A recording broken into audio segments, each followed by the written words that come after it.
भाई बहन की कथा। एक समय की बात है, एक गांव में एक बुढ़िया रहती थी। बुढ़िया के एक बेटा और एक बेटी थी। बुढ़िया ने अपनी बेटी का ब्याह करा दिया था। उसकी बेटी स्वभाव से थोड़ा गर्म थी और ताने देना, गाली गलौज देना उसके स्वभाव में शामिल हो गया था। काफी समय बाद बुढ़िया का बेटा अपनी बहन से मिलने जाने के लिए माँ से पूछता है। उसकी माँ कहती है उसके यहाँ क्यों जा रहा है, वह तो ठीक से बात भी नहीं करती और गाली गलौज करती है। भाई अपनी बहन से बहुत प्यार करता था, इसलिए माँ को समझा बुझाकर वह बहन से मिलने के लिए अपने घर से निकल गया। रास्ते में उसे नदी पार करनी थी। नदी पार करते समय नदी काल के रूप में प्रकट होती है और उसे अपनी धारा में बहाने के लिए कहती है। भाई प्रार्थना करता है कि वह अपनी बहन से मिलने बहुत दिनों बाद जा रहा है, वह मिलकर वापस लौट आएगा तो अवश्य उसे अपनी धारा में बहा लेना। उसकी प्रार्थना सुनकर नदी शांत हो गई और उसे रास्ता दे दिया। कुछ दूर आगे बढ़ने पर उसे एक बड़ा विषैला सांप मिलता है जो उसकी ओर फन बढ़ाकर डसने को तैयार रहता है। भाई उस सांप को कहता है वह अपनी बहन से मिलने जा रहा है, उसे तिलक और कलावा बंधवा कर वापस लौटेगा तो अवश्य ही डस लेना। सांप उसे वहां से जाने देता है और कुछ दूर आगे चलने पर उसका एक शेर से सामना होता है।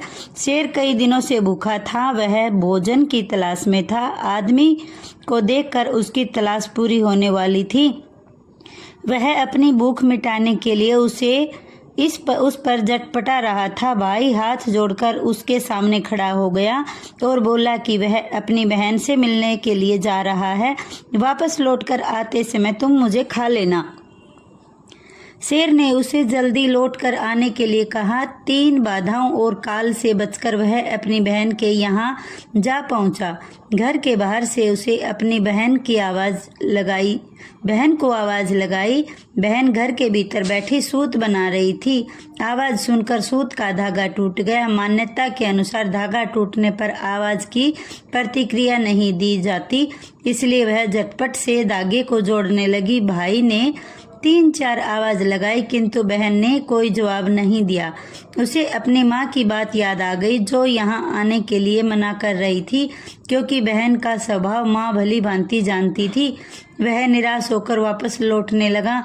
तब तक बहन धागे को जोड़ चुकी थी। बाहर निकली तो भाई वहां से जा चुका था। वह पीछा करते हुए अपने भाई के पास पहुंची और ना बोलने का कारण भी बताया। भाई खुशी खुशी बहन के घर लौट आया।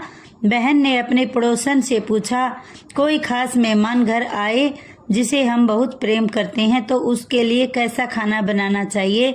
पड़ोसन ने मजाक में कहा, तेल का चोखा लगाना और घी का चावल पकाना चाहिए। भाई के प्रेम में बहन यह न समझ सकी कि पड़ोसन उससे मजाक कर रही है।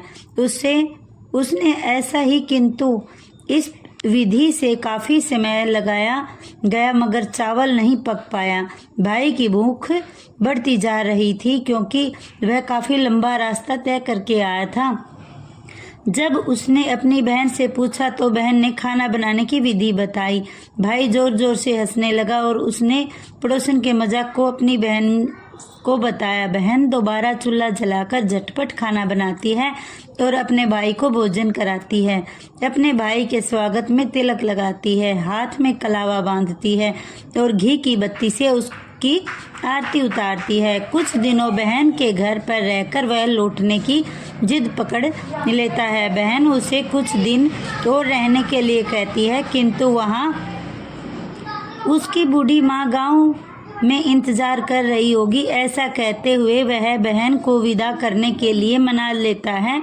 बहन भाई को रास्ते के लिए गेहूं पीसकर स्वादिष्ट लड्डू बनाकर देती है। भाई अपनी बहन से विदा लेकर अपनी माँ के पास निकल जाता है। कुछ देर बाद जब बहन लड्डू को देखती है तो उसका रंग बदल जाता। जिस चक्की में वह गेहूं पीसती है वह देखती है तो पता चलता है कि एक सांप उस चक्की में पिसा हुआ है। वह समझ जाती है आटे में सांप पिस गया है। वह भयभीत हो उठती है और अपने भाई का पीछा करते हुए काफ़ी दूर निकल जाती है। भाई एक पेड़ के नीचे बैठा विश्राम कर रहा होता है। बहन उसे लड्डू के विषय में पूछती है, तुमने लड्डू तो नहीं खाया?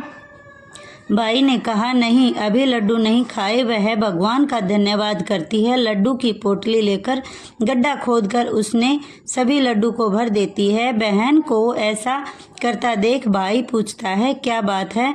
तो वह सांप की घटना तो बता देती है। भाई कहता है, बहन तुमने मुझे इस काल से तो बचा लिया, किंतु पीछे 3 काल मेरा इंतजार कर रहे हैं। नदी, सांप, शेर की घटना अपनी बहन को बताता है। बहन दुखी होती है।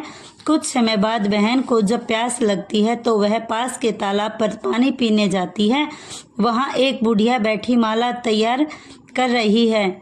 बुढ़िया को देखकर बहन ने पूछा, माता आप यह क्या कर रही हैं और आप कौन हैं? वह बोली, मैं तो बेमाता हूँ, एक लड़की के भाई के लिए माला तैयार कर रही हूँ जिसका काल आने वाला है। उसकी बहन ने चक्की में पीस कर एक सांप को मार डाला है। बहन समझ गई वह उसी के भाई के लिए कह रही है। बहन ने पूछा, इस काल से बचने के लिए क्या उपाय किया जा सकता है? तो बुढ़िया ने बेमाता ने कहा कि बहन अपने भाई को गाली दे रहे और जब तक उसका ब्याह ना हो जाए तब तक उसके साथ रहे, क्योंकि वही उस पर आने वाले काल को टाल सकती है। ऐसे ही हुआ। बहन अब वापस अपने घर लौटने के बजाय भाई के साथ अपने मायके के लिए रवाना होती है।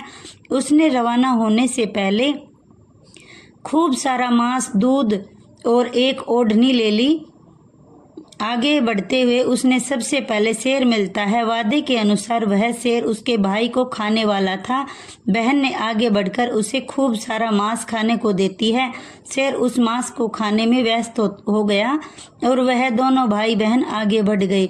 फिर उन्हें वह सांप मिलता है जिसे वायदा किया कि उसका भाई आगे बढ़ गया। उस सांप को बहन ने दूध पीने को दिया और आगे बढ़ गई।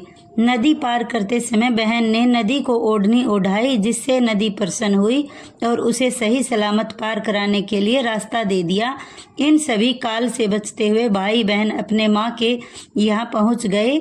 घर पहुंचकर वह अपने भाई को गाली देने लगी और वही गुस्से वाला मिजाज फिर धारण कर लिया। माँ ने अपने बेटे से कहा, मैं तुझे इसलिए मना कर रही थी, यह हमेशा गुस्से में रहती है और गाली गलौज करती है, इसे ज्यादा स्नेह मत कर। भाई ने कहा, यह मुझे रास्ते में 3 काल से बचा कर लाई है। रास्ते भर तो ठीक थी, यहाँ पहुंचकर न जाने इसे क्या हो गया।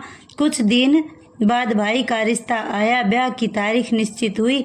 विवाह के समय मंडप में बहन बैठती है। अग्नि में दधकती हुई ज्वाला उठकर पूरे मंडप को जला देती है, किंतु भाई पर कोई आंच नहीं आने देती। द्वार छिकाई की रस्म होती है। बहन द्वार से पहले निकलती है और भाई को दूसरे द्वार से जाने के लिए कहती है। बहन जैसे ही आगे बढ़ती है, पूरा का पूरा द्वार भर भरा कर नीचे गिर जाता है। यहाँ भी उसने अपने भाई की रक्षा की। सुहाग रात के दिन वह अपने भाई के कमरे में पर्दा कर सोती है। जब भाई और भाभी नींद में होते हैं तभी एक विषधर सांप कमरे में प्रवेश करता है। उसे पकड़कर एक टोकरी में बंद कर देती है। अब वह निश्चित हो चुकी थी कि अब इस पर कोई काल नहीं आने वाला। वह निश्चित होकर एक किनारे सो जाती है। बुढ़िया माँ देखती है बेटी सो रही है। सब बारातियों को विदा कर दिया गया। ऐसा ही किया, सभी बारातियों को विदा कर दिया। बहन की नींद खुलती है तो वहाँ किसी को नहीं पाती। माँ से पूछने पर पता चलता है सब बाराती विदा हो चुके हैं। बहन अपनी माँ से बारातियों को वापस बुलाने के लिए कहती है।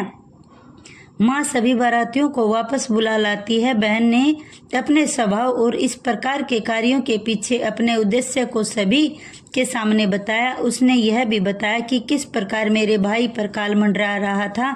उसे गाली देना, उसके साथ सदैव रहना मेरी मजबूरी थी, क्योंकि इसी से मेरे भाई की रक्षा हो सकती थी। सभी प्रसन्न हुए, क्योंकि वह सभी जानते थे कि वाकई बहन काफी समय से उसकी रक्षा कर रही थी, किंतु उसके स्वभाव से लोग अनजान थे।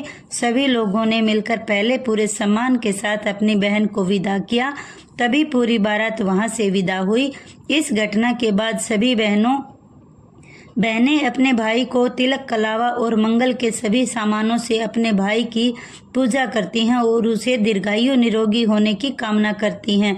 वीडियो अगर पसंद आया हो तो वीडियो को लाइक करें और हमारे चैनल को शिव भगत को सब्सक्राइब करें और अपने दोस्तों के साथ शेयर करें। धन्यवाद।